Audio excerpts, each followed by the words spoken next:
Welcome to Lifting You Up with Kasandra Prieto, your best friend in real estate, sponsored by the man, the myth, the legend, Chris and Corbin Edwards with Tucson Appliance Company.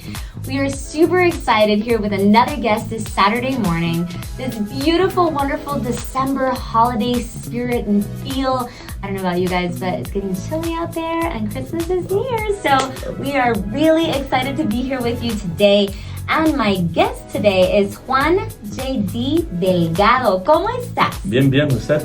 Muy bien. Are you excited to be here? Oh, yeah, I am. How's the weather? Are you enjoying the cold? I'm loving the weather right now. So roofs aren't so hot today, so I'm loving it. They aren't so hot today. No, they're not. It's not 150 degrees up there. Oh my gosh, you guys really must be enjoying this time of year, huh? Oh, so what I do on the off season, so right around this time, I have off-season pricing. Oh. Yes, I do. So okay, that's good to know. Yeah.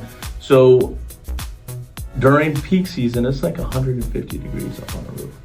150? Yeah. So you can imagine how it is working out there. So I'd rather do a roof when it's 75 degrees rather than when it's 105 degrees. And you have off-season pricing. That's correct. Okay, so any homeowner, anybody listening right now that has any roof situations new right roofs. now? Yep, new roofs. For all new roofs? Yeah, new roofs. Okay. And leak repairs. Any repairs? Oh, yeah. No, okay, so any roof situation, call right now. That's right. This is the time, before it gets too hot. Yeah. So good. All right, so Juan, we're gonna go ahead and get started with the mission. Why are we doing this? Why lifting you up? In the next 30 minutes, I really want to make sure that you have your pens, papers, you're taking notes. We're gonna hopefully have a lot of takeaways, but before I go into JD's bio, we're gonna just do a little reminder of why we're doing this show. So, welcome to Lifting You Up with Kasandra Prieto, the space where inspiring journeys, powerful voices, and community pride come alive. Here we break through old programming, celebrate our culture, and remind each other that we're strong and we're stronger when we rise together. Every conversation is filled with meaning, heart, and the vision of lifting our community higher. And without further ado, I'm gonna jump right into the bio. And hoy tengo el placer de presentarles a Juan J.D. Delgado. Es un orgulloso hispano, tercera generación de Arizona y nacido y criado en West Side of Tucson. West Side, I remember they used to say that in Douglas. Con más de 30 años de experiencia en ventas, desde bienes raíces y publicidad hasta la industria de la construcción. Es hoy el propietario de Roofs Are Hot LLC y tienen special pricing ahorita esta temporada. Su mayor punto de inflexión llegó en el año 2000, cuando inició su camino de sobriedad, una decisión que le dio claridad, propósito y una segunda oportunidad de vida. Desde entonces, JD ha construido una carrera basada en disciplina, responsabilidad y liderazgo, mientras sigue siendo esposo, padre, mentor y un ejemplo para muchos. Hoy continúa creciendo su empresa con un corazón comunitario, comprometido con servir a Tucson con honestidad y con la visión de crear oportunidades para otros. Con mucho orgullo, aquí les presento a JD, un hombre que demuestra que la acción, la disciplina y la fe pueden cambiarlo todo. Bienvenido, ¿cómo estás? Bien. ¿Qué te pareció en la introducción? So we're not gonna have to do this in Espanol, right? Oh no, it's Okay. did you understand? Did you understand? I understand. I have It's to really think about it because I'm not totally fluent. Oh, got it. No. So this is a Spanglish show. We can talk however you're comfortable. I'll try to stick to English to ask you the questions though, because I speak fast. all right. So, all right, without further ado, let's start with the questions. Oh, The question. first question. So this program is around 3 questions. JD, we want to inspire others. We want to touch people. We want to make sure that we're pouring something positive every Saturday. That's what the show's about. So I want you to talk to us about a turning point in your life. Somewhere where you had to make a decision and it literally changed your whole entire world.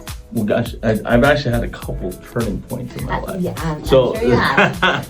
So probably one of the biggest turning points was making a decision to get sober. Mm-hmm. But that was actually a process. Yes. So it wasn't like, because a lot of times when you drink like I do, like I drank alcoholically from day one. Mm-hmm.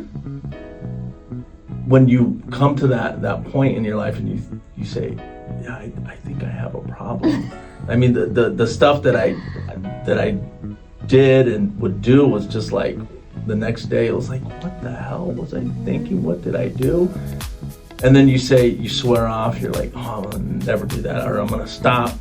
And then you end up doing it again and again and again. And so I made a decision to not drink, and then I didn't take action. Then I started taking action to not drink, but even that wasn't working. Mm-hmm. And finally, this was probably the biggest turning point was when I finally, because I went to 12-step meetings. So when I would go to 12-step meetings, and I thought this is actually pretty funny, because I would go to 12-step meetings, and then I had a therapist I would see, and I would see him like once or twice a week, and then I would go to a 12-step meeting. And I was like, oh man, I got this, man. I don't need to get a sponsor. I don't need to read that big book they're talking about. I would show up and I would read the steps on the wall, and I'd be like, oh yeah, I've done that number 4. Oh, you need no, I'm not doing that. Mm-hmm. So yeah, I got this, but I kept on relapsing. I kept on relapsing, and finally, so the biggest step I made was I said, you know what? Because I kept on relapsing, I kept on looking around. These other guys were sober, and I wasn't. I was like, what the hell are they doing that I'm not? How can they do it? And I'm a smart person. And thinking, and what it was is I didn't have a sponsor, and I never worked steps. So the biggest decision I had was that changed everything was once I got a sponsor and I started working steps. That's when everything started to change for me. Okay. Because it really changed the way I think. Because the way that I thought was contorted. It was dysfunctional. Mm-hmm. And when I was able to do that and have somebody to talk to and work that out, that's when things started to change for me. And then I started to build my community, my tribe, and once I did that, my whole life changed. That's and those are relationships forever. That's your tribe. Oh yeah, I mean I had 3 when I was married. When we got married 2005, I had 4 sober men at my wedding. Right. Oh, nice. Yeah. So that I met from the program. Then I had, relatives and some good friends of mine. It was actually 3. So JD, I want to dive into that question just a little bit more. I love this topic because I feel like it's a topic that's just so universal, right? Like nobody wants to admit you have a problem. I think that everybody's on a journey, and a lot of people could probably relate to some of the things that you said.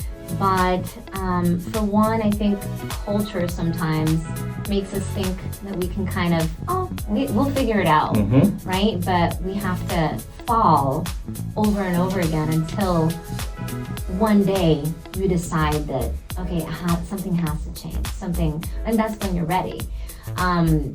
So talk to me about when you decided to actually do those 2 things. You talked about sponsorship and doing the steps. What did that kind of look like for you? Where did you start seeing some of the changes? Like, was it immediately? Did you start doing the steps and then all of a sudden you had no more relapses? Like, how does that? So, and actually when you started the show out, you talked about old programming and culture. Yes. So the old programming is, growing up in a Hispanic, a big Hispanic family, was the culture is drinking for everything. Freaking baptismals, 1-year parties. Amanecidas. Yep, quinceañeras, freaking kegs and cases of beer, freaking Christmas, freaking Easter, all that. So the culture was drink, and I remember at a young age looking at and see, this is a crazy thing about it, because my father, he's not an alcoholic, my mother's not an alcoholic, but you know, my tios and everything, they drank like alcoholically. Yeah.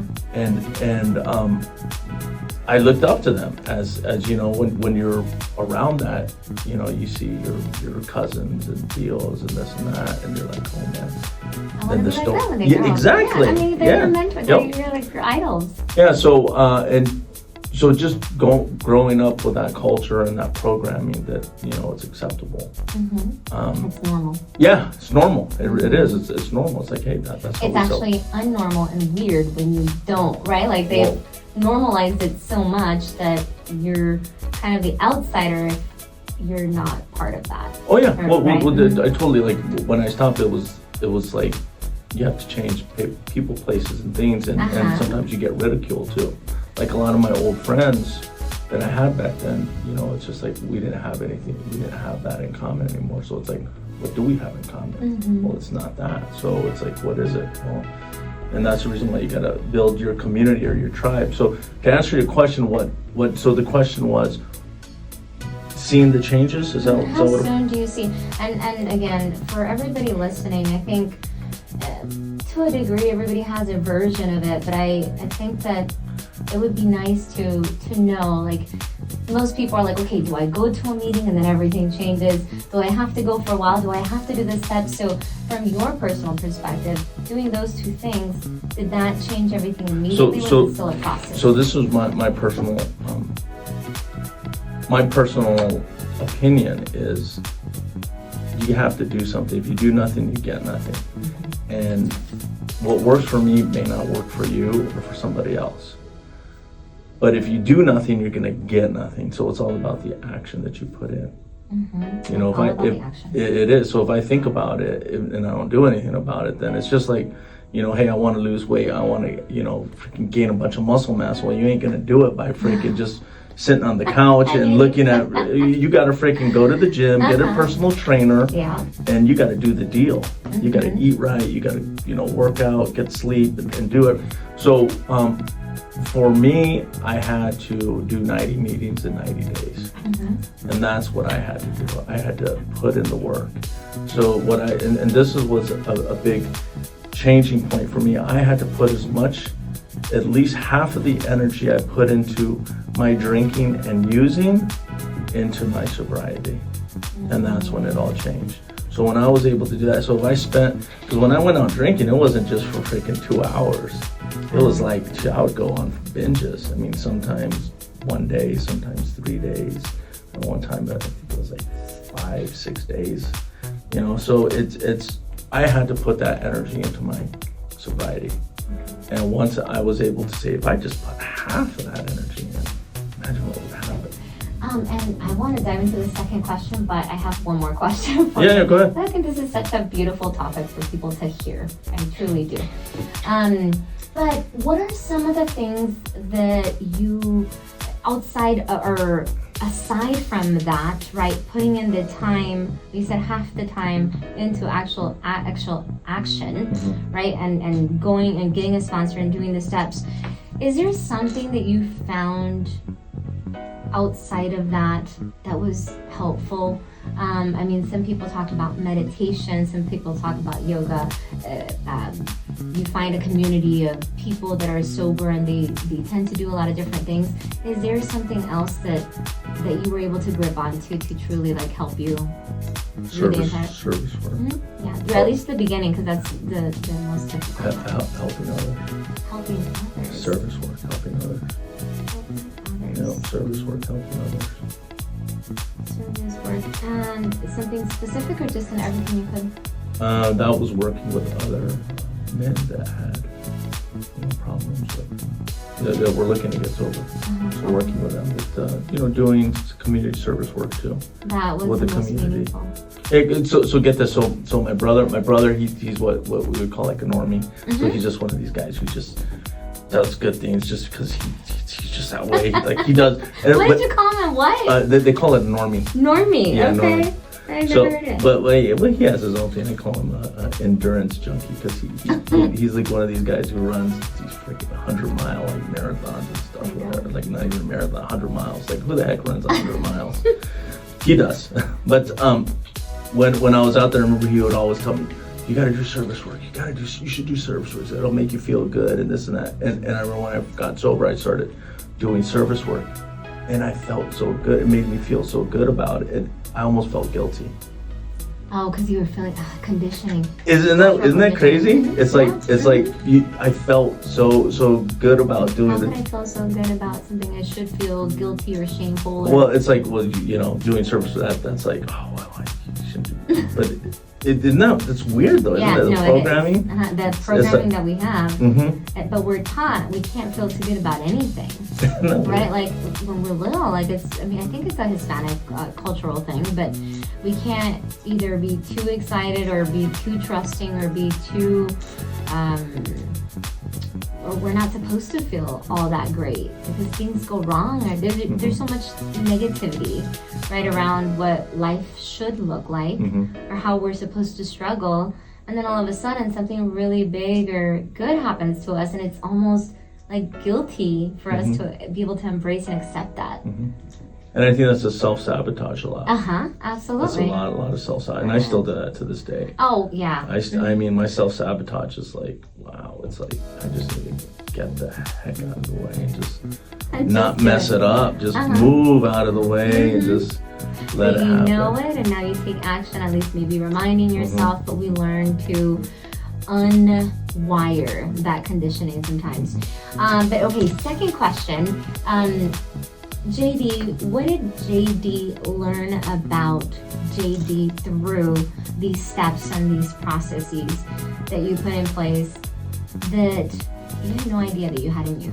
So I want to tell you this one story. So you call me JD, right? Is that how you want me to call you? Well, it's Juan, but let me tell you where JD came from. Oh, what? When I first went into the rooms, they say it's an anonymous program. I was so paranoid, I started going by JD.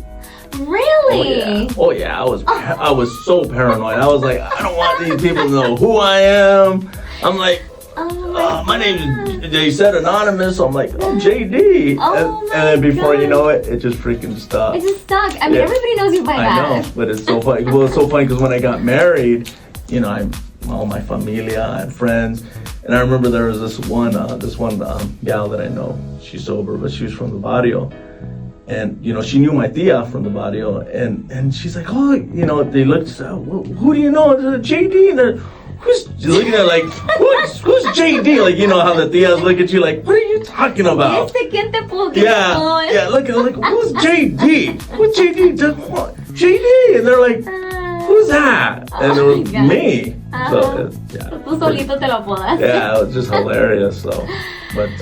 So to answer your question, can you ask? So what did you learn about yourself that you never imagined that you had in you? Discipline. The discipline. The amount of discipline? Just having to practice the discipline and not plan the results. You just got to do the discipline. You just got to do it. Focus on results. Yeah. So how do they say it? Expectation is a premeditated resentment. Have you heard that one before? No. Say that one more time. Expectation is a premeditated resentment. Oh yes, absolutely. Oh, any expectation will ruin everything. Any experience that you could possibly have, you should never have expectations, but do we ever not? Oh yeah, well, you mean it's just natural. It's part of being human. We're gonna go in with an expectation, and then it's like when you do business, it's like you have an expectation to do certain things a certain way and get it done, right? Within a certain time frame. So.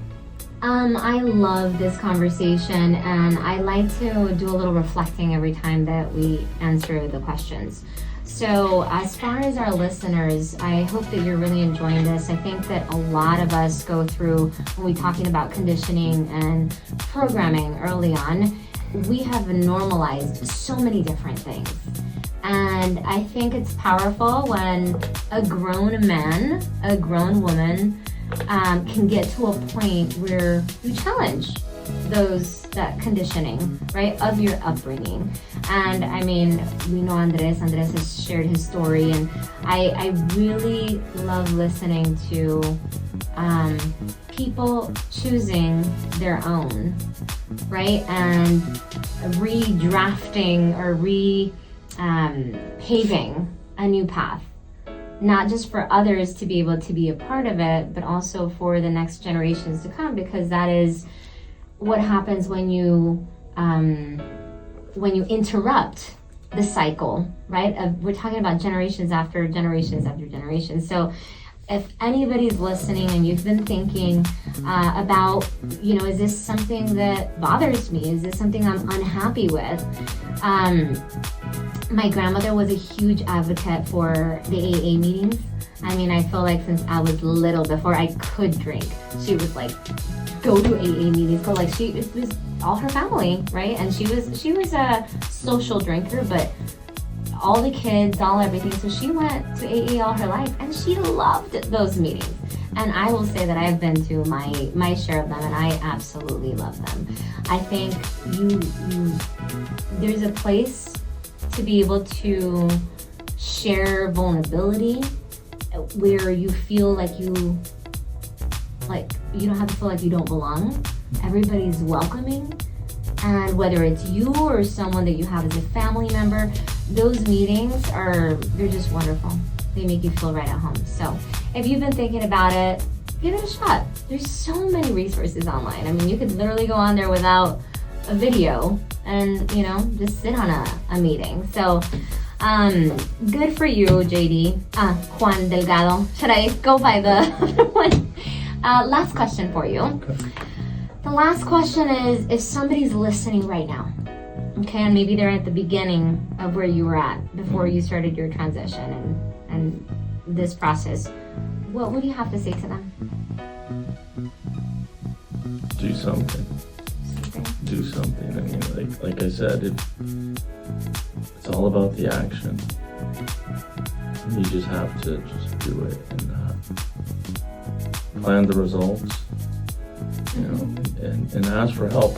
And this is another thing too, especially being like a Hispanic man. A lot of times, and that was one of the reasons why it was very hard to go, especially to the men's meetings. Oh my gosh, dude, I was like freaking terrified. I was like, this is the reason why it was being a man asking for help. It's like it's seen as weak, and then it's like I was totally homophobic.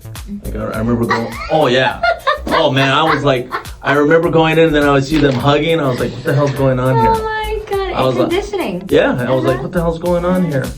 And so it was something else. But that's a sign of strength if you're able to ask for help and accept the help. It's a sign of strength, and a lot of times people see it as a weakness, but it's not. So it's one of the most courageous things. Yeah. So I would say, if anybody, wherever you're at, ask for help and receive it. Be willing to receive, because there's a lot of times you ask for help, but you're not willing to receive it. Yep.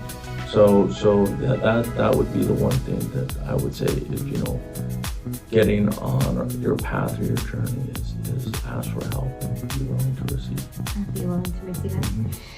JD, thank you so much. I really appreciate you being here and completely present and vulnerable and really sharing with us.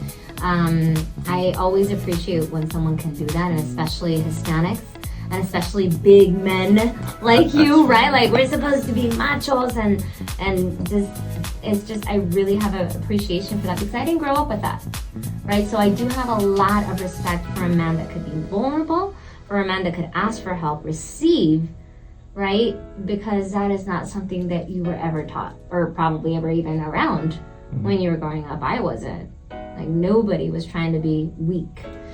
But the most interesting thing that I've learned is that the biggest weakness, or the most, let's see, there is a word that I'm trying to look for.